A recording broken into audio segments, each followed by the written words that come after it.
नमस्कार ओमकार जी, बहुत बहुत स्वागत है आपका। नमस्ते अंजू जी और सभी दर्शकों को भी नमस्कार। सर, तो जम्मू कश्मीर में चुनाव से पहले नेशनल कॉन्फ्रेंस और कांग्रेस के बीच में समझौता हो ही गया है। वो कहते हैं कि इनको और नहीं और दूसरे को ठोर नहीं, तो इनकी मजबूरी है कि दोनों साथ ही मिलकर के लड़ें। दोनों इतने मजबूत नहीं है कि इंडिपेंडेंटली वो वहाँ पर भारतीय जनता पार्टी का मुकाबला कर सकें।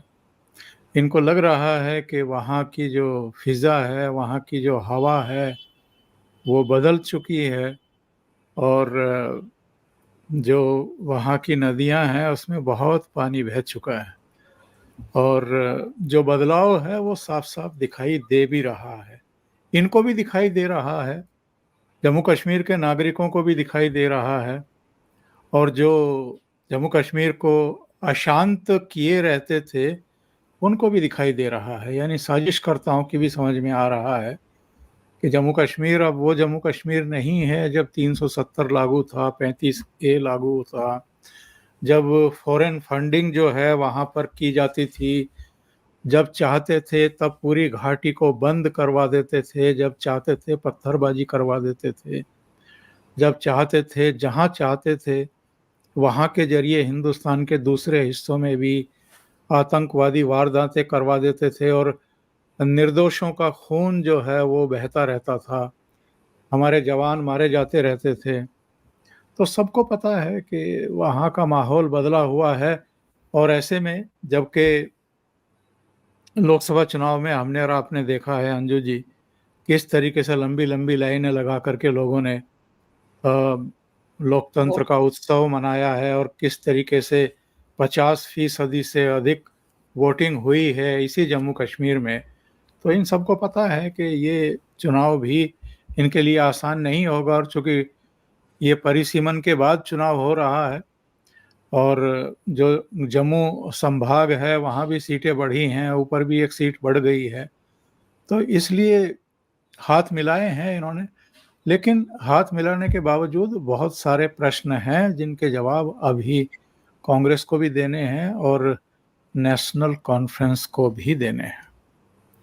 सर, लोकसभा चुनाव में तो हमने ये भी देखा कि उधर पीडीपी से महबूबा हार गई, यहाँ से उमर अब्दुल्ला हार गए।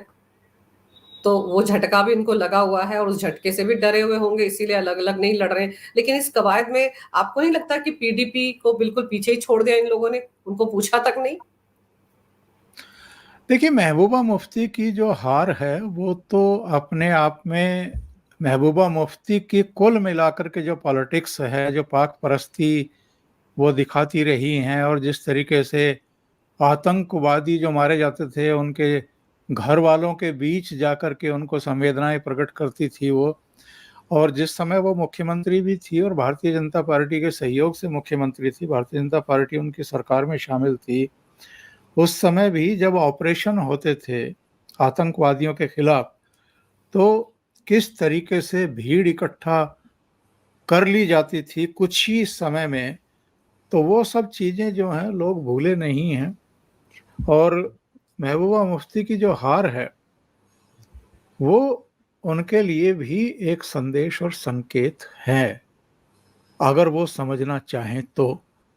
लोकसभा चुनाव में वो एक ही सीट की डिमांड तो कर रही थी इस गुपकार गैंग से कि साहब एक सीट हमें दे दो, वो भी नहीं दी।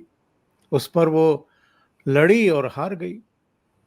तो और उमर अब्दुल्ला तो ऐसे आदमी से हार गए जो जो आतंकवादियों को बिरयानी खिलवाता था और जो इस समय तिहाड़ जेल में पड़ा हुआ है, राशिद इंजीनियर। तो इन सब लोगों के लिए एक सीख है। अभी तो खैर ये देखना और भी दिलचस्प होगा कि उमर अब्दुल्ला जो कह रहे थे उस पर कायम रहते हैं या पलट जाते हैं। उन्होंने एक ऐलान किया था हारने के बाद कि साहब चुनाव जब तक जम्मू कश्मीर का राज्य का दर्जा बहाल नहीं होगा तब तक मैं चुनाव ही नहीं लड़ूंगा। में आज फारूक अब्दुल्ला से पूछ लिया किसी पत्रकार ने कि आप चुनाव लड़ेंगे या नहीं लड़ेंगे, तो आए बाएं साएं करने लगे। वो कहने लगे कि नहीं, मैं आपके इस सवाल का जवाब नहीं दूंगा। क्यों नहीं देंगे? इसलिए नहीं देंगे कि अभी तक भी उनके बेटे का रुख स्पष्ट नहीं है कि वो चुनाव लड़ेंगे कि नहीं लड़ेंगे, और अगर नहीं लड़ेंगे तो फारूक अब्दुल्ला को लड़ना पड़ेगा, क्योंकि खानदान में से किसी एक को तो सदन का सदस्य बनना पड़ेगा, विधानसभा का सदस्य बनना पड़ेगा। तो अभी इनकी अंदरूनी प्रॉब्लम से ही कोई तरह का नहीं। जो मैं बात कह रहा था कि कई सवालों के जवाब अभी देने हैं नेशनल कॉन्फ्रेंस को भी और कांग्रेस को भी, तो उसका विस्तार में अगर मैं बात करूं तो कांग्रेस पार्टी को ये स्पष्ट रूप से घोषणा करनी पड़ेगी कि अगर वो नेशनल कॉन्फ्रेंस के साथ मिलकर के चुनाव मैदान में जा रहे हैं तो 370 वापस लाएंगे, इसका ऐलान करना पड़ेगा उनको। आज भारतीय जनता पार्टी के एक बड़े नेता हैं चुग साहब, उन्होंने ये एक कांग्रेस के सामने सवाल खड़ा कर भी दिया है। उन्होंने कहा है कि बताए कांग्रेस के 370 वापस लाएगी क्या, क्योंकि नेशनल कॉन्फ्रेंस तो कह रही है कि हम 370 वापस लाएंगे। उसने तो 10-12 बड़ी घोषणाएं कर दी हैं, तो आप बताइए अगर उनके साथ मिलकर के लड़ रहे हैं तो आप भी 370 वापस इम्पोज करेंगे, 35 से लाएंगे? ये इसलिए भी कांग्रेस के लिए जीवन और मरण का प्रश्न बन जाएगा क्योंकि घाटी में तो कांग्रेस का कुछ खास लेना देना उतना है नहीं। नीचे जो जम्मू का पूरा संभाग है, पूरा रीजन है जहां 43 विधानसभा सीटें हैं, तो वहां पर इनको अगर ये 370 वापस लाने की बात करते हैं तो कांग्रेस बहुत बड़ा नुकसान उठाना पड़ेगा। तो इसलिए कांग्रेस जो है वो अभी तक भी 370 वापसी के सवाल पर चुप्पी साधे हुए है। पर सर एक चीज और है कि यहाँ पर राहुल गांधी पहुंचे तो उन्होंने अपने कार्यकर्ताओं को संबोधित करते हुए सबसे पहले तो ये कहा कि उनका खून का रिश्ता है कश्मीर के साथ। मैं चाहती हूँ मेरे दर्शकों को थोड़ा आप समझाएं कि कौन से खून का रिश्ता है उनका कश्मीर के साथ, किस तरह से कनेक्टेड है वो कश्मीर के साथ। मतलब इलाहाबाद में रहने वाले, प्रयागराज में रहने, घर है बड़ा सा नेहरू परिवार का, फिर वो नेहरू सरनेम भी नहर से कहीं से मिला जो बहती थी, तो फिर वो कश्मीर से क्यों जुड़ गए? और राहुल हर जगह पहुंच के खून का रिश्ता कश्मीरियों के साथ जोड़ लेते हैं। तो पता होना चाहिए लोगों को कि आखिर क्यों वो इस तरह का डायलॉग बार बार बोलते हैं, किसको बेवकूफ बनाते हैं। नहीं, इनका तो कम से कम कोई लेना देना नहीं है, ना इनका लेना देना है और ना ही इनकी पहली पीढ़ी यानी राजीव गांधी, संजय गांधी का कोई लेना देना है, बल्कि इंदिरा गांधी का भी कुछ खास लेना देना नहीं है। लेना देना था मोतीलाल नेहरू का। वो जम्मू कश्मीर से आकर के प्रयागराज में बसे थे और नेहरू का भी थोड़ा बहुत हम कह सकते हैं।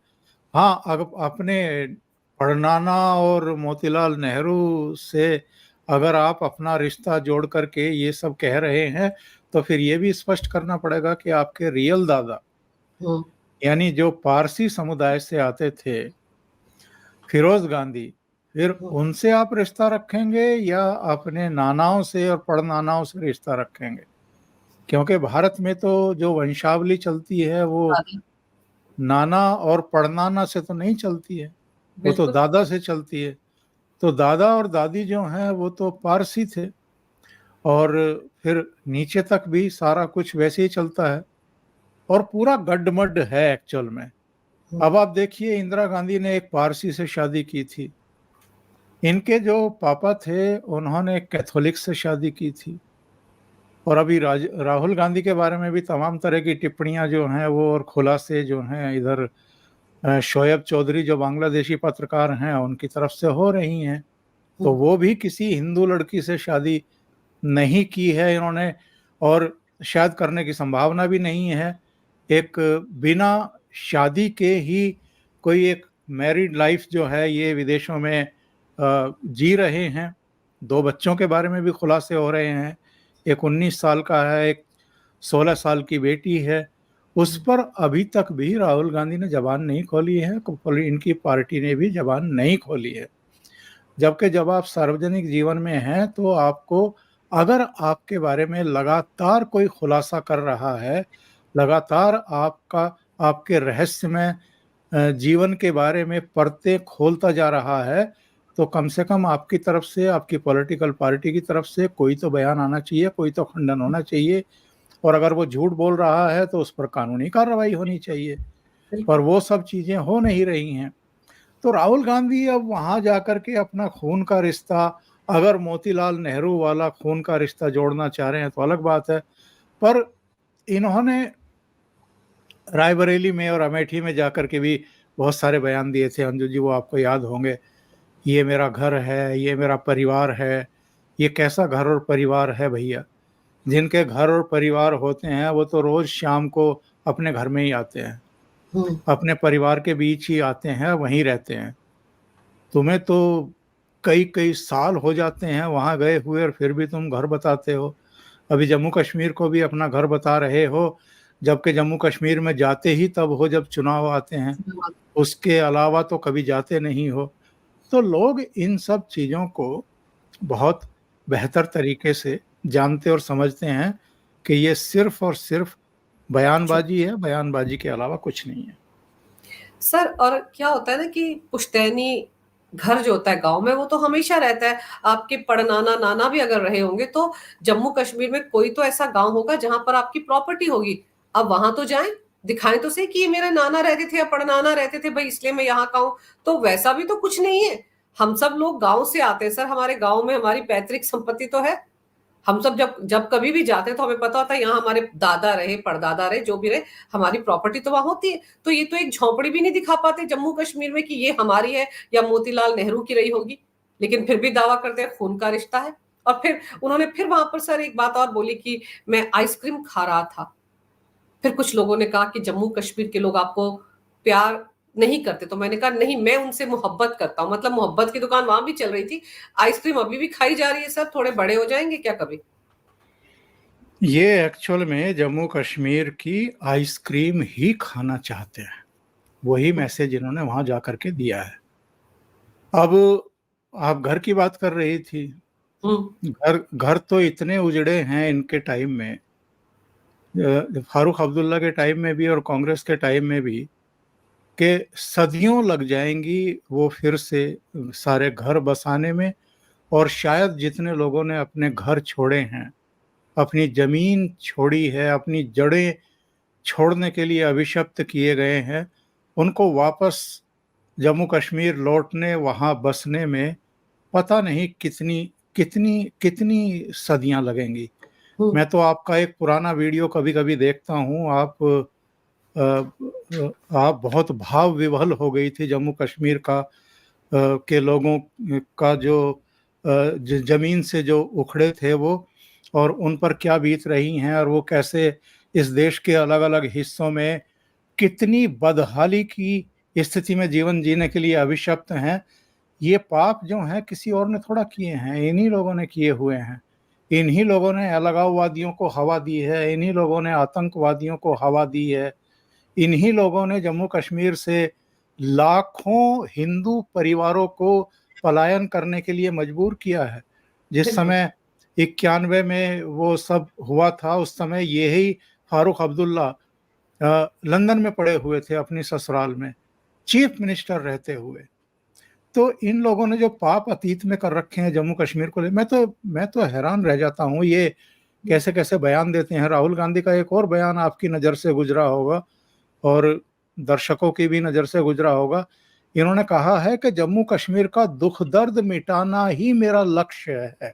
जी जी जी, ये उसी दौरान का है। जम्मू कश्मीर का दुख दर्द मिटाना आपका लक्ष्य है, और आपका जो अतीत है, आपकी कांग्रेस सरकारों का जो अतीत है, वो तो ऐसा है जिन्होंने दुखों के भंडार छोड़े हुए हैं जम्मू कश्मीर के लोगों के लिए। अगर जम्मू कश्मीर के लिए वाकई किसी ने कुछ किया है तो उस आदमी का नाम नरेंद्र मोदी है, और बहुत अल्प काल में करके दिखाया है। 2019 5 अगस्त भारत के और दुनिया के इतिहास में स्वर्ण अक्षरों में दर्ज हो चुकी है, जब वहाँ से स्पेशल स्टेटस वापस लिया गया, ख़त्म किया गया, 35 से हटाया गया। बाहर के लोगों के लिए भी रास्ते खोले गए कि वो वहाँ जाकर के बस सकते हैं, ज़मीनें खरीद सकते हैं, अपने घर बना सकते हैं। ऐसे लोग जिनको उनके मूल और मौलिक अधिकारों से वंचित कर दिया गया था, उनको भी उनके अधिकार दिए गए हैं।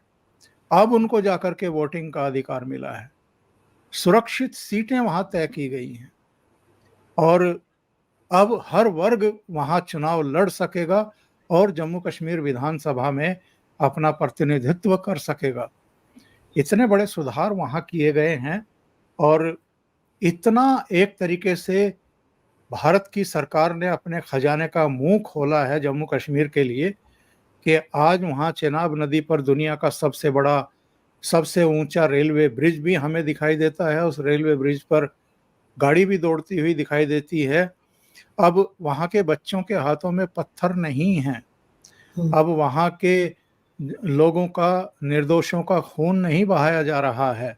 इक्का दुक्का फ्रस्ट्रेशन में टारगेटेड आतंकवादी वारदातें कराई जाती हैं स्लीपर सेल के द्वारा। अब किसी की हिम्मत आमतौर पर नहीं है। जितने आतंकवादी पिछले 10 सालों में मारे गए हैं वो अपने आप में एक इतिहास है। हालांकि हमारे सुरक्षा बल भी मारे गए, हमारे आम नागरिक भी मारे गए, लेकिन कम से कम एक सरकार ऐसी है जो ये सार्वजनिक तौर पर दावा भले ही ना करती हो कि आपका दुख दर्द मिटाना ही मेरा लक्ष्य है, पर वो करके दिखा रही है। उनका तो अतीत ही बहुत स्याह है। सर, दुख दर्द जो कांग्रेस ने दिए हैं उन्हीं पर मरहम लगाने की अगर बात कर रहे हैं राहुल गांधी, तो फिर तो जैसे नेशनल कॉन्फ्रेंस ने अपने मैनिफेस्टो में कहा है सर, घोषणा पत्र में, कि वो कश्मीरी हिंदुओं को, पंडितों को बसाने की, उनकी वापसी के लिए काम करेंगे। तो उनको भगाया क्यों था? भगाने में तो यही सब लोग थे। पहले उनको उजाड़ा और अब फिर से ये दावा कर रहे हैं कि हम उनको बसाएंगे। अब उनके घोषणा पत्र में जो घोषणा है सर, वो इतनी लोक लुभावन है जो अब जाकर बदली है। पहले कहां थी ये सारी बातें? आर्टिकल 370 को वापस क्या कोई राज्य सरकार ला सकती है? किसी राज्य सरकार का ऐसा मैनिफेस्टो हो सकता है सर जिसमें ये बात कही जाए कि हम आर्टिकल 370 को ले आएंगे? वो संविधान के तहत संसद में लिया गया फैसला है और ये राज्य में इस तरह का लॉलीपॉप लोगों को पकड़ा रहे हैं, किसको बेवकूफ बना रहे हैं। झूठ पर आधारित राजनीति चल रही है इस देश में, खास तौर से जो विपक्षी दल हैं उनकी। लोकसभा चुनाव में भी हमने देखा है कि उसके घातक नतीजे भुगतने पड़े देश को भी और भारतीय जनता पार्टी को भी। ये तो थैंक गॉड के इन तमाम झूठों और गलत तरीके के प्रचार के बावजूद नरेंद्र मोदी तीसरी बार प्रधानमंत्री बन गए। बिल्कुल 240 सीटें फिर भी आ गई। पर यही सब दुष्प्रचार, और ये किस लिए कह रहे हैं कि साहब कश्मीरी हिंदुओं को हम वापस ला करके बसाएंगे? क्योंकि अब उनके वोट लेने हैं, उनके परिवारों के वोट लेने हैं। उनमें से घाटी में से बहुत सारे निकल करके जम्मू क्षेत्र में भी आकर के बस गए थे, बहुत सारे देश के अलग अलग हिस्सों में जाकर के बस गए। तो ये एक तरीके से उनके जख्म जो हैं उनको कुरेदने की ही हरकत है और कुछ नहीं है। और जिस तरह के ये आश्वासन दे रहे हैं, जिस तरह के वादे कर रहे हैं, जो बात मैं कह रहा था कि कांग्रेस को जरा स्पष्ट करना चाहिए ना, जिनके साथ आप चुनाव लड़ रहे हैं उनके घोषणा पत्र से आप सहमत हैं क्या कि 370 वापस लेकर के आएंगे? जरा कांग्रेस कहे, ऐलान करे इस चीज को। बिल्कुल सर। और आपने याद दिलाया, क्योंकि मोदी जी को लेकर भी बड़े मंच से राहुल गांधी ने एक पर्सनल अटैक किया कि मोदी जी के कंधे आपने देखे हैं कैसे हैं अब? पहले वो 56 इंच की छाती लेकर घुमा करते थे, इस बार के चुनाव में तो उनको ऐसी हार मिली है कि अब कंधे झुकाकर आते हैं। देखिए, इनकी जो ये बकवास है इस पर तो हमें टिप्पणी भी नहीं करनी चाहिए, हमें चर्चा भी नहीं करनी चाहिए। कहाँ गंगू तेली और कहाँ राजा भोज। तो नरेंद्र मोदी का जो एक पद है, जो स्थान है, वो कहाँ है आज पूरी दुनिया जानती है। नरेंद्र मोदी तो आज की तारीख में यूएस जैसी महाशक्ति से भी नहीं डरते हैं। उनके जो पहले दिशा निर्देश आया करते थे पूर्ववर्ती सरकारों के लिए, और सरकारें मान भी जाती थी कि साहब अमेरिका की तरफ से ये कहा गया है, होती सलाह थी पर होते थे वो दिशा निर्देश भी कि साहब ऐसा मत करिए, वैसा मत करिए। नरेंद्र मोदी मान रहे हैं। उनकी तीसरी बार शपथ ग्रहण के बाद पहली आधिकारिक विदेश यात्रा मॉस्को की थी, रूस की थी। और पुतिन से जाकर के गले मिल रहे थे, हम्म। उन पुतिन के साथ गले मिल रहे थे, उनसे शिखर वार्ता कर रहे थे, जिनको अमेरिका और पूरे नेटो सदस्य देश पूरी दुनिया में अलग थलग कर देना चाहते हैं, जिनको फना कर देना चाहते हैं, खत्म कर देना चाहते हैं, इरिलीवेंट कर देना चाहते हैं। ऐसे में अगर नरेंद्र मोदी जाकर के उनको गले लगा रहे हैं, तो ये अमेरिका को भी संदेश और पूरी दुनिया के लिए भी एक तरीके से, वो जो कहते हैं ना कि ढोल बजा करके किसी को बताना, मुनादी करना कि हम रूस के साथ खड़े हुए हैं। किस किस तरह की बातें नहीं की गई थी, यूरोपियन कंट्रीज ने किस किस तरह की बातें नहीं की थी जब एस जयशंकर ने वहीं बैठ करके उनको जवाब दिए थे। कहा था कि साहब, यूक्रेन और भारत का रूस का युद्ध चल रहा है, और भारत जो है वो रूस से कच्चा तेल खरीद करके, ईंधन खरीद करके उसकी आर्थिक सहायता कर रहा है। तो एस जयशंकर ने पूछ लिया था कि जितना हम महीने भर के लिए अपना ईंधन खरीदते हैं ऊर्जा जरूरतों के लिए, उतना ईंधन तो यूरोपियन देश सुबह से लेकर के दोपहर तक खरीद लेते हैं। तो यूरोपियन देश मदद नहीं कर रहे हैं रूस की, भारत कर रहा है। तो ऐसे सीधे सीधे जवाब अब भारत देने लगा है, नरेंद्र मोदी देने लगे हैं, उनकी सरकार देने लगी है। और नरेंद्र मोदी पहले भी सीना चौड़ा करके ही आते थे, आज भी सीना चौड़ा करके ही आते हैं। नरेंद्र मोदी पर कोई एक आधा सेंटीमीटर का दाग भी लगा हुआ नहीं है। नरेंद्र मोदी अपने परिवार के लिए, अपने भाई भतीजों के लिए, अपने जीजा के लिए और दूसरे लोगों के लिए राजनीति नहीं करते हैं। नरेंद्र मोदी अपनी बहन के लिए कि उनको वायनाड से लड़ाना है या दूसरी जगह से लड़ाना है, क्या करना है, उसके लिए राजनीति नहीं करते हैं। वो 24/7 देश के लिए काम कर रहे हैं, वो देश के लिए ही सारा कुछ करते हैं। और पहले मॉस्को की यात्रा पर थे, अब पोलैंड की और कीव की यात्रा पर हैं, यूक्रेन की यात्रा पर हैं। पहले पुतिन से बात की, आप जेलेंस्की से बात करेंगे। यानी नरेंद्र मोदी क्या हैं और क्या कर रहे हैं, इसके बावजूद कि पूरे नेटो देश और अमेरिका ये चाहता है कि ये युद्ध चलता रहे, नरेंद्र मोदी इस युद्ध को रुकवाने के लिए और शांति स्थापित करने के लिए प्रयास कर रहे हैं। तो नरेंद्र मोदी का नाम लेकर के अगर आप सुर्खियां बटोरना चाहते हैं, और सुर्खियां आपको मिल भी जाती है, क्योंकि भारतीय और विदेशी मीडिया में नरेंद्र मोदी के को कोई गाली दे तो उसको हाईलाइट करने वाले बहुत बैठे हुए हैं। तो वो अगर आपको हाईलाइट चाहिए, सुर्खियां चाहिए, तो ठीक है। पर जो मैंने शुरू में कहा था, दोहराना नहीं चाहता, कहाँ गंगू तेली और कहाँ राजा भोज, तो ये कोई आपस में किसी तरह का कोई जोड़ ही नहीं है और किसी तरह का कोई स्तर और अनुभव भी नहीं है। नरेंद्र मोदी का सार्वजनिक जीवन जो है वो तपा हुआ एक सोने की तरह है, और ये पैराशूट से उतरे हुए जबरन थोपे गए नेता हैं, जिसको देश तो स्वीकार कर ही नहीं रहा है। कांग्रेस के भीतर से भी इनके नेतृत्व को लेकर के लगातार चुनौतियां खड़ी की जाती रही हैं। सर, आपके हिसाब से क्या जम्मू कश्मीर जीतना कांग्रेस के लिए एक बड़ी चुनौती, क्योंकि जो कांग्रेस के अध्यक्ष हैं वो कह रहे थे कि अगर हम जम्मू कश्मीर जीत लेते हैं तो फिर हम पूरे हिंदुस्तान पर कब्जा कर लेंगे। ये मल्लिकार्जुन खड़गे श्रीनगर में ही बोल रहे थे, इसी कार्यक्रम में जहां पर राहुल गांधी ये सारी बातें बोल रहे थे। अब बताइए, कब्जा कर लेंगे वो हिंदुस्तान पर? यही तो इनकी बदनीयती है, कब्जा करने की जो नीयत है। जैसे बीएनपी ने जमाते इस्लामी के जरिए बांग्लादेश में बिना चुनाव हुए, बिना जनता के द्वारा चुने, वहां की सत्ता पर एक तरीके से कब्जा कर लिया है, अराजकता फैला करके, और एक चुनी हुई प्रधानमंत्री का तख्ता पलट करके। सलमान खुर्शीद का बयान क्या आया, मणिशंकर अय्यर का क्या आया, इन सब के जो बयान आ रहे हैं, अभी राकेश टिकैत ने क्या कहा 2 दिन पहले ही, बताइए। और ये लोग भी क्या ख्वाब देख रहे हैं। राहुल गांधी ने क्या कहा था चुनाव प्रचार के दौरान, तीसरी बार भी अगर ये बन गए, इन्होंने संविधान में संशोधन करने की कोशिश की, तो पूरे देश में आग लग जाएगी। तो ये तो वो लोग हैं जो कब्जा ही करना चाहते हैं, क्योंकि देश की जनता तो इनको रिजेक्ट कर चुकी है। अब मुझे ये बताइए अंजू जी, कितने राज्यों में सरकारें हैं इस समय कांग्रेस की? एक कर्नाटक, एक तेलंगाना और एक आपका स्टेट हिमाचल। 3 जगह इनकी सरकारें हैं। बाकी पूरे देश में कहीं इनकी सरकार नहीं है। झारखंड में ये गवर्नमेंट में शामिल हैं बस, और मुख्यमंत्री वहां भी हेमंत सोरेन है।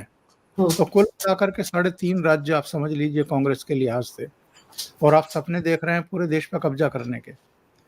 तो ये हिमाकत अगर आप करेंगे या सोचेंगे तो इस देश की जनता अब जागरूक है। उनको पता है कि वास्तव में देश के लिए काम कौन कर रहा है, और कब्जा करके उनकी नीयत क्या है ये भी सब लोग अब जान चुके हैं। इसलिए इस तरह की भाषा का प्रयोग ना ही करें तो बेहतर है।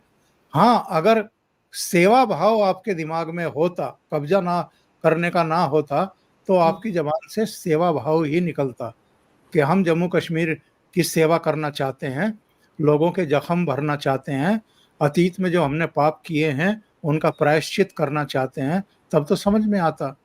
आप कब्जा करने की बात कर रहे हैं। पर सर, जैसे हम नेशनल कॉन्फ्रेंस के घोषणा पत्र की बात कर रहे थे, उसमें तो पाकिस्तान से बातचीत करने की के दावे भी किए जा रहे हैं कि हम सरकार में आए तो पाकिस्तान से बातचीत का रास्ता भी खोलेंगे। तो क्या उसको लेकर भी तो कांग्रेस को सफाई देनी चाहिए ना कि ये सब क्या हो रहा है? नहीं, राज्य सरकारें क्या किसी देश से, बाहरी देश से बात कर सकती हैं? क्या विदेश नीति किसी राज्य सरकार का के उसमें है, अनुसूची में है? तो इतनी अकल तो होनी चाहिए इनको। पाकिस्तान परस्ती दिखाना और जो पाकिस्तान परस्त वहाँ पर मतदाता हैं उनके वोट हासिल करने के लिए ये सब बयानबाजी करना, वो एक अलग बात है। लेकिन जो चार्टर है, जो नियम है, जो कायदे हैं, जो कानून है, जो संविधान है, उसके इतर जाकर के आप पाकिस्तान से जाके बात कर लेंगे। और जिन दिनों फारूक अब्दुल्ला मुख्यमंत्री थे या उनके बेटे मुख्यमंत्री रहे या पीडीपी की चीफ, उनसे पहले उनके पिताजी मुफ्ती मोहम्मद सईद रहे, डायरेक्ट कभी पाकिस्तान से बात करने की इनकी हिम्मत हुई? हिमाकत की इन्होंने? नहीं की, क्योंकि पता है कि जब भी इस तरह की हिमाकत की जाएगी सरकार को बर्खास्त कर दिया जाएगा, क्योंकि आप संविधान विरोधी काम कर रहे हैं। तो ये सब बयानबाजी है अंजू जी, इनका कोई मतलब नहीं होता। बिल्कुल सर, लोगों को बहलाने के लिए, लॉलीपॉप थमाने के लिए, क्योंकि वहां पर पाक परस्त लोगों की तादाद कम भी नहीं है, तो उनके वोट हासिल करने के लिए ये सब पैंतरेबाजी हो रही है।